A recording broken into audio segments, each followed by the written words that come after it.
Ma'am, sandali lang, ayusin ko lang yung ambulance.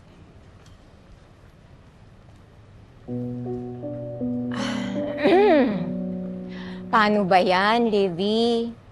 Hindi mo na kayang sumayaw. Ipapalit ko na lang si AC sa pwesto mo, ha? Hindi, lumabas na rin pala ang totoo. Kaya pala, inaantay mo lang talaga masaktan si Livy. Para ipagpapalit mo yung anak mo para maging bida dyan sa sayaw na yan. Ganyan ka talaga kasama, no?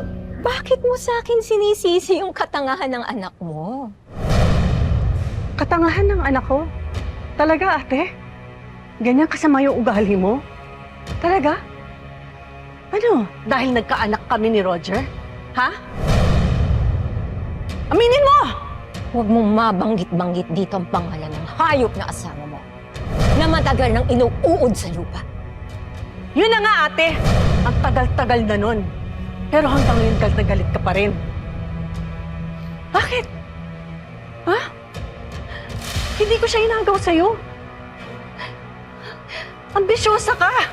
Umalis ka. Para ano? Dahil gusto mong habulin yung ambisyon mong mag-abroad.